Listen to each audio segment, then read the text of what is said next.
மெய்வெளியின் செய்திகள் ஆதரவு வழங்குவோர் Satcon Holidays.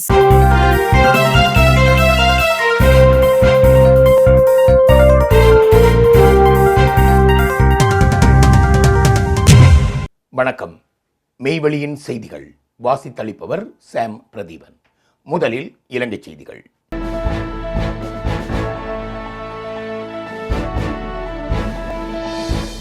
தமிழ் தலைவர்களுடன் விக்ரம் மிஸ்ரி சந்திப்பு. மாகாண சபை தேர்தல் குறித்து இந்தியா உறுதி.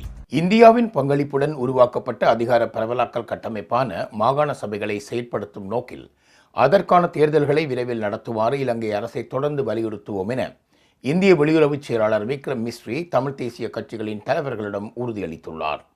இன்று பிற்பகல் நடைபெற்ற சுமார் 1 மணி நேர சந்திப்பில் தமிழர் தாயக பகுதிகளில் இராணுவ ஆக்கிரமிப்பில் தொடர்ந்தும் உள்ள காணிகள், மாகாண சபை தேர்தல், அதிகார பரவலாக்கம் உள்ளிட்ட முக்கிய அரசியல் மற்றும் மனித உரிமை விவகாரங்கள் விரிவாக ஆராயப்பட்டிருந்தன.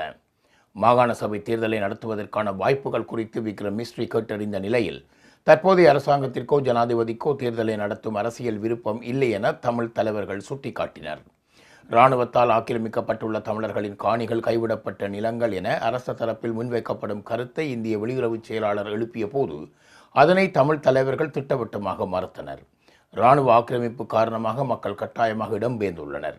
சிலர் வெளிநாடுகளிலும் வாழ்கின்றனர். அதனால் அந்த காணிகளை கைவிடப்பட்டவை என கூறுவது முற்றிலும் தவறானது என்று அவர்கள் வலியுறுத்தியிருந்தனர்.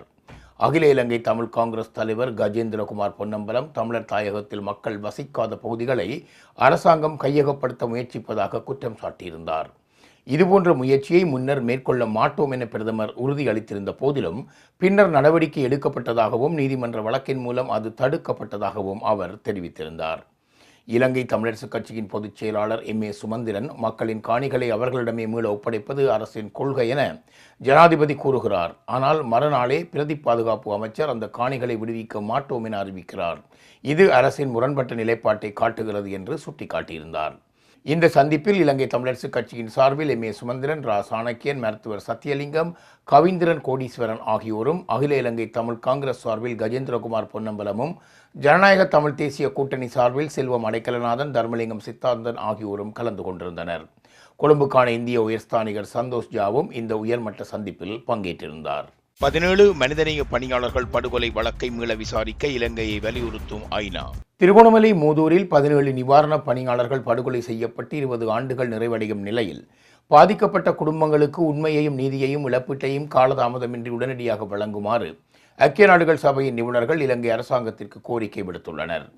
2006ஆம் ஆண்டு ஆகஸ்ட் மாதம் 4ஆம் தேதி இலங்கை இராணுவத்திற்கும் தமிழீழ விடுதலை புலிகளுக்கும் இடையே மோதல்கள் தீவிரமடைந்திருந்த சூழலில் மூதூரில் பிரான்ஸ் தொண்டு நிறுவனத்தின் அலுவலக வளாகத்தில் 17 நிவாரணப் பணியாளர்கள் கொடூரமான முறையில் சுட்டுக் கொல்லப்பட்டிருந்தனர். இதில் பெரும்பான்மையானோர் தலையில் துப்பாக்கிச் சூட்டு காயங்களுடன் படுகொலை செய்யப்பட்டிருந்தனர். அக்காலகட்டத்தில் அப்பகுதி மக்களுக்கு அத்தியாவசிய குடிநீர் மற்றும் சுகாதார சேவைகளை வழங்கி வந்த ஒரே சர்வதேச தொண்டு நிறுவனமாக ACF மாத்திரமே தொழிற்பட்டு வந்திருந்தது. இச்சம்பவம் குறித்து கருத்து தெரிவித்த ஐநா நிபுணர்கள் கொல்லப்பட்டவர்கள் எவரும் ஆயுதம் ஏந்திய போராளிகள் அல்ல எனவும் அவர்கள் ஆயுத மோதலில் சிக்கிய பொதுமக்களுக்கு உயிர்காக்கும் உதவிகளை வழங்கி வந்த மனிதநேய பணியாளர்கள் எனவும் சுட்டிக்காட்டியுள்ளனர். நிவாரணப் பணியாளர்கள் மீதான தாக்குதலானது சர்வதேச மனித நேய விதிகளுக்கு எதிரானது மட்டுமன்றி மோதலால் பாதிக்கப்பட்ட லட்சக்கணக்கான மக்களுக்கு சென்றடைய வேண்டிய அத்தியாவசிய உதவிகளையும் முற்றாக முடக்கியதாக அவர்கள் கவலை வெளியிட்டுள்ளனர். 2015ஆம் ஆண்டு வெளியிடப்பட்ட ஐநா மனித உரிமைகள் உயர்ஸ்தானிகர் அலுவலகத்தின் இலங்கை பற்றிய விசாரணை அறிக்கை உட்பட பல்வேறு சர்வதேச விசாரணைகள் இப்படுகொலைக்கு இலங்கை பாதுகாப்பு படையினரை பொறுப்பு என நம்புவதற்கு போதுமான ஆதாரங்கள் இருப்பதாக தெரிவித்துள்ளன. இருப்பினும் இலங்கையின் உள்நாட்டு விசாரணை ஆணைக்குழுக்கள் போதிய சாட்சியங்களின்மை, சாட்சியங்களுக்கான பாதுகாப்பின்மை மற்றும் அரசியல் தலையீடுகள் காரணமாக தோல்வியடைந்தன. குறிப்பாக 2008ஆம் ஆண்டு இந்த விசாரணைகளை கண்காணித்த சர்வதேச சுயாதீன புகழ்பெற்ற நபர்கள் குழு இலங்கை அரசிடம் அரசியல் விருப்பமின்மை நிலவுவதாக கூறி விசாரணைகளில் இருந்து விலகி கொண்டதை ஐநா நிபுணர்கள் நினைவு கூர்ந்துள்ளனர். கிட்டத்தட்ட 2 தசாப்தங்கள் கடந்துவிட்ட போதிலும் இப்படுகொலைக்கு காரணமானவர்கள் இதுவரை கைது செய்யப்படவோ சட்டத்தின் முன் நிறுத்தப்பட்டு தண்டிக்கப்படவோ இல்லை. இந்த தொடர்ச்சியான தண்டனையின்மையானது பாதிக்கப்பட்ட குடும்பங்களின் ஆறா துயரத்தை மேலும் நீடிப்பதுடன் நாட்டின் சட்டத்தின் ஆட்சியின் மீதான நம்பிக்கையையும் சீர்குலைத்துள்ளதாக நிபுணர்கள் சுட்டிக்காட்டியுள்ளனர். அத்துடன் இத்தாக்குதலை தொடர்ந்து ஏற்பட்ட அச்ச சூழ்நிலையால் வடக்கு மற்றும் கிழக்கு மாகாணங்களில் இருந்து 2000க்கு மேற்பட்ட நிவாரணப் பணியாளர்கள் வெளியேறியதுடன் 2009ஆம் ஆண்டு போர் முடியும் வரை நிவாரணப் பணிகளுக்கான இடைவெளியும் பெருமளவில் சுருங்கியிருந்தது. உலகளவில் நிவாரணப் பணியாளர்கள் மீதான தாக்குதல்கள் அதிகரித்து வரும் தற்போதைய சூழலில் மூதூர் படுகொலை போன்ற கொடூரச் சம்பவங்களுக்கு பொறுப்பு கூறல் இல்லாமல் இருப்பது ஆபத்தான முன்னுதாரணத்தை ஏற்படுத்தும் என எச்சரித்துள்ள ஐநா நிபுணர்கள் மூதூர் படுகொலை தொடர்பில் உடனடியாக சுயாதீனமான, நடுநிலையான மற்றும் நம்பிக்கையான விசாரணைகளை மீள ஆரம்பிக்குமாறும் பாதிக்கப்பட்ட குடும்பங்களுக்கு உரிய இழப்பீட்டை வழங்குமாறும் இலங்கை அரசை வலியுறுத்தியுள்ளனர். உயிரியல் தரவுகளை இந்தியாவிடம் ஒப்படைக்க வேண்டாம், இந்திய தூதரகத்தில் மனு ஏற்க மறுத்ததாக வசந்த முதலிக்கு குற்றச்சாட்டு. இலங்கை மக்களின் உயிரியல் தரவுகளை இந்திய நிறுவனங்களுக்கு வழங்கும் திட்டத்துக்கு எதிராக இந்திய உயர்ஸ்தானிகர் ஆலயத்தில் மனு கையளிக்க சென்ற போதும் அதனை ஏற்க அதிகாரிகள் மறுத்ததாக மக்கள் போராட்ட இயக்கத்தின் தேசிய செயற்குழு உறுப்பினர் வசந்த முதலிகே குற்றம் சாட்டியுள்ளார். உயிரளவியல் அடையாள அட்டை திட்டம் தொடர்பான எதிர்ப்பை பதிவு செய்வதற்காக இந்திய உயர்ஸ்தானிகர் சந்தோஷ் யாவை சந்திக்க முயன்றதாகவும், ஆனால் மனுவை பெற்றுக்கொள்ளாமல் இலங்கை அரசாங்கத்துடன் பேசுமாறு அதிகாரிகள் தெரிவித்ததாகவும் அவர் கூறினார். இலங்கை மக்களின் கண்விழி படலம், கைரேகை, மரபணு, முக அடையாளம் மற்றும் குரல் பதிவு உள்ளிட்ட முக்கிய உயிரியல் தரவுகளை சேகரிக்கும் டிஜிட்டல் அடையாள அட்டை திட்டம் இந்திய நிறுவனங்களுக்கு வழங்கப்படுவதாக அவர் குற்றம் சாட்டினார். மேலும் துறைமுகங்கள், திருகோணமலை, எண்ணெய் தாங்கிகள் உள்ளிட்ட தேசிய வளங்களை கைப்பற்ற முயலும் இந்தியா இலங்கை மக்கள் கொண்டு வந்த ஒரு சிறிய மனுவை கூட பெற்றுக்கொள்ளவில்லை எனவும் அவர் விமர்சித்திருந்தார். டிஜிட்டல் அடையாள அட்டைக்கு தாங்கள் எதிரானவர்கள் அல்ல என்றும், ஆனால் உயிரியல் தரவுகளை கட்டாயமாக சேகரிப்பது தனிநபர் சுதந்திரம் மற்றும் தனி உரிமைக்கு அச்சுறுத்தலாகும் என்று வசந்த முதலிகே வலியுறுத்தியுள்ளார். அண்மையில் அரசின் தரவு தளங்களே இணைய தாக்குதலுக்குள்ளான நிலையில் போதுமான பாதுகாப்பு உத்தரவாதமின்றி மக்களின் உயிரியல் தரவுகளை சேகரிப்பது எதிர்காலத்தில் பாரிய ஆபத்துக்களை ஏற்படுத்தும் என்றும் அவர் எச்சரித்துள்ளார். இந்த திட்டம் இலங்கையை முழுமையான கண்காணிப்பு அரசாக மாற்றும் அபாயம் உள்ளதாக கூறிய அவர், மக்களின் ஜனநாயக உரிமைகளையும் தனி உரிமையையும் பாதுகாக்கும் நோக்கில் இந்த திட்டத்துக்கு எதிராக தொடர்ந்து போராடுவோம் என்றும் தெரிவித்திருந்தார். குட்டிமணி தங்கத்துறையின் சிலையை வைக்க விதிக்கப்பட்ட தடை நீக்கம். வெலிக்கடை சிறையில் படுகொலை செய்யப்பட்ட குட்டிமணி மற்றும் தங்கத்துறை ஆகியோருக்கு வெல்வெட்டித்துறையில் சிலை அமைப்பதற்கு பருத்தித்துறை நீதவான் நீதிமன்றத்தினால் விதிக்கப்பட்ட தடை நீக்கப்பட்டுள்ளது. குட்டிமணி தங்கத்துறை ஆகியோருக்கு சிலை அமைப்பதற்கு எதிராக வெல்வெட்டித்துறை காவல்துறையினரால் அதன் ஏற்பாட்டாளரும் வெல்வெட்டித்துறை நகரசபையின் முன்னாள் உப தவிசாளருமான கந்தசாமி சதீஷ் என்பவருக்கு எதிராக வழக்கு தொடரப்பட்டிருந்தது.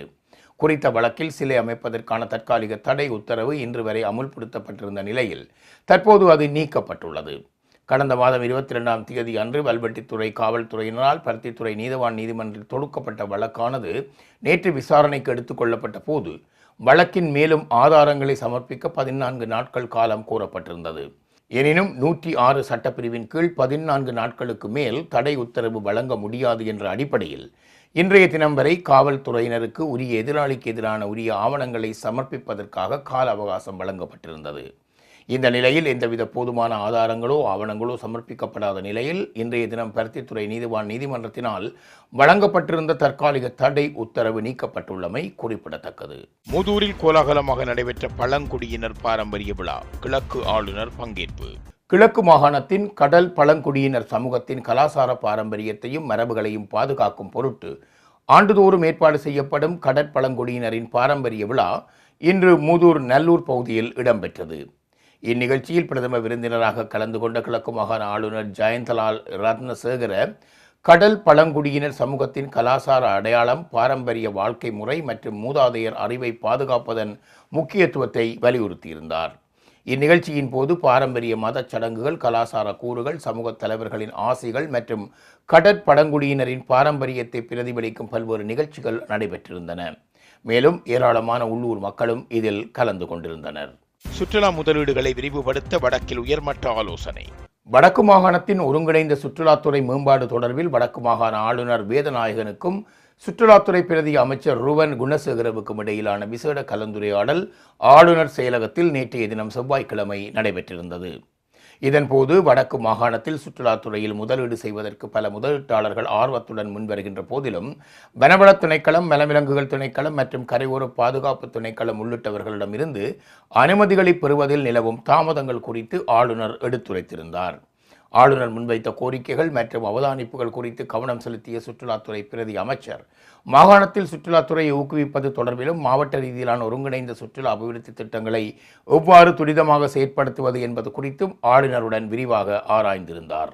இந்த கலந்துரையாடலில் நாடாளுமன்ற உறுப்பினர் ராஜீவன், ஆளுநரின் செயலாளர், வடக்கு மாகாண சுற்றுலா அபிவிருத்தி பணியகத்தின் தலைவர், ஆளுநரின் பிரத்யேக செயலாளர் ஆகியோர் கலந்து கொண்டிருந்தனர். செய்திகளில் இனி வருவன இந்திய செய்திகள். Soft ocean breeze. Bentata welcomes you to paradise with Satkin Holidays.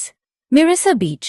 Feel the magic of Mirasa, where turquoise waves, peaceful beaches, and unforgettable moments create the perfect escape for couples. Relax, walk by the shore, and fall in love with every sunset. Weligama. Adventure meets romance in Weligama. Surf, smile, and enjoy the beauty of Sri Lanka with Satkin Holidays. Your dream beach getaway starts here. Satkin Holidays. For more info, contact www.satkin.com.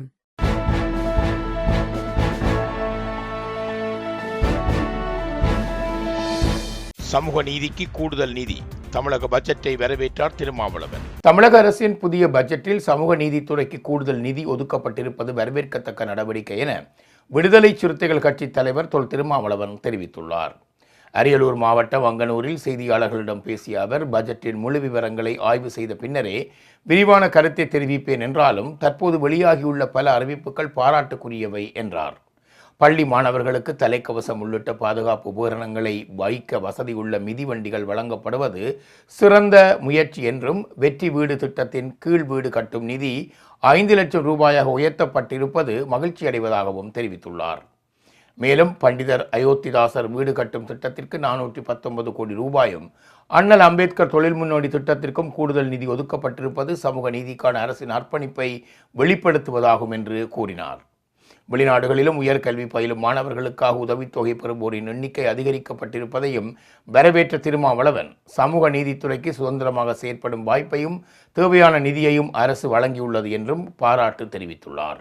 பெயரில் மட்டும் வெற்றி, இது வெற்று budget. தமிழக அரசை கடுமையாக விமர்சித்தார் சீமான். தமிழக அரசின் 2026-2027 ஆண்டுக்கான நிதிநிலை அறிக்கை மக்களின் வாழ்க்கை தரத்தை உயர்த்தும் எந்த ஆக்கப்பூர்வ திட்டங்களும் இல்லாத வெற்று பட்ஜெட் என நாம் தமிழர் கட்சியின் தலைமை ஒருங்கிணைப்பாளர் சீமான் கடுமையாக விமர்சித்துள்ளார். அறிக்கை ஒன்றை வெளியிட்ட அவர், மாநிலத்தின் வருவாயை அதிகரிக்கவும், தேர்தல் வாக்குறுதிகளை நிறைவேற்றவும், பொருளாதார வளர்ச்சியை முன்னெடுக்கவும் எந்த தெளிவான திட்டங்களும் பட்ஜெட்டில் இடம்பெறவில்லை என்று குற்றம் சாட்டியுள்ளார். கல்வி, உயர்கல்வி, தொழில் வளர்ச்சி, மின்துறை, கைத்தறி மற்றும் நீர்வளத்துறைகளுக்கான நிதி ஒதுக்கீடுகள் குறைக்கப்பட்டிருப்பது மாநிலத்தின் எதிர்கால வளர்ச்சியை பாதிக்கும் என்றும் அவர் தெரிவித்தார். தேர்தலின் போது அறிவிக்கப்பட்ட மகளிர் உரிமை தொகை, வேலைவாய்ப்பற்ற இளைஞர்களுக்கான உதவித்தொகை, இலவச பேருந்து பயணம் உள்ளிட்ட முக்கிய வாக்குறுதிகள் குறித்து பட்ஜெட்டில் எந்த அறிவிப்பும் இடம்பெறவில்லை என்றும் சீமான் சுட்டிக்காட்டினார். மேலும் மீனவர்களுக்கான தடைக்கால நிவாரணம், விவசாயிகளுக்கான இழப்பீடு, சாதிவாரி கணக்கெடுப்பு உள்ளிட்ட கோரிக்கைகளும் புறக்கணிக்கப்பட்டுள்ளதாக அவர் குற்றம் சாட்டியுள்ளார். தமிழ்நாட்டின் பொருளாதாரத்தை 2031க்குள் $1.5 டிரில்லியன் உயர்த்துவதாக அரசு கூறியுள்ள நிலையில் அதை அடைவதற்கான செயற்திட்டம் எதுவும் விளக்கப்பட்டிருக்கவில்லை என்றும் சீமான் தெரிவித்தார். பெயரில் மட்டும் வெற்றியை கொண்டுள்ள இந்த நிதி நிலை அறிக்கை உண்மையில் வெற்று அறிக்கையாகவே உள்ளது என்றும் அவர் தனது அறிக்கையில் குறிப்பிட்டுள்ளார். செய்திகளில் தொடர்வன உலகச் செய்திகள்.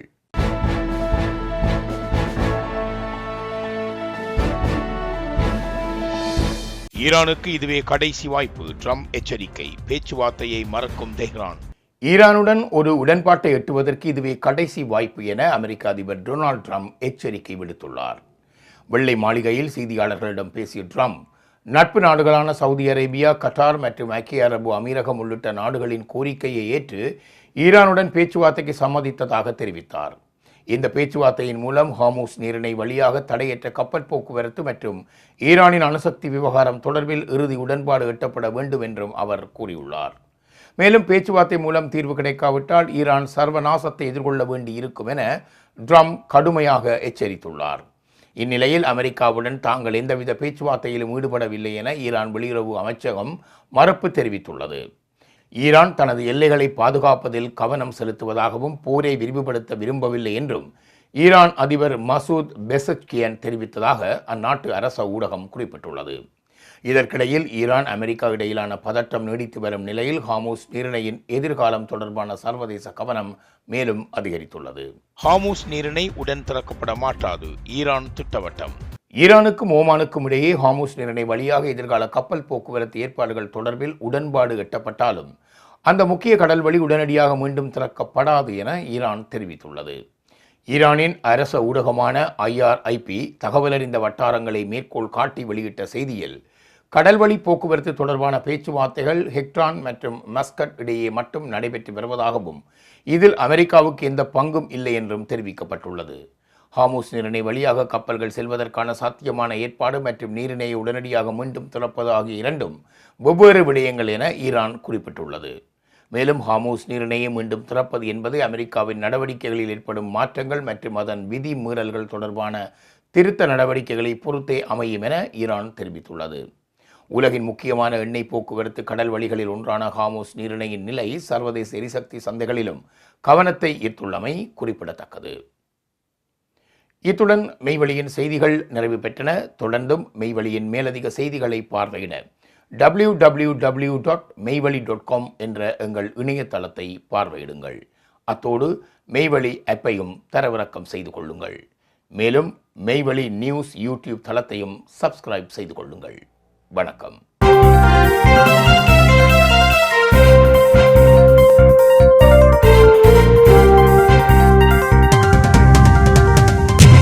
Soft ocean breeze. Bentata welcomes you to paradise with Satkin Holidays. Mirasa Beach. Feel the magic of Mirasa, where Tucaris waves, peaceful beaches, and unforgettable moments create the perfect escape for couples. Relax, walk by the shore, and fall in love with every sunset. Weligama. Adventure meets romance in Weligama. Surf, smile, and enjoy the beauty of Sri Lanka with Satkin Holidays. Your dream beach getaway starts here. Satkin Holidays. For more info, contact www.satkin.com.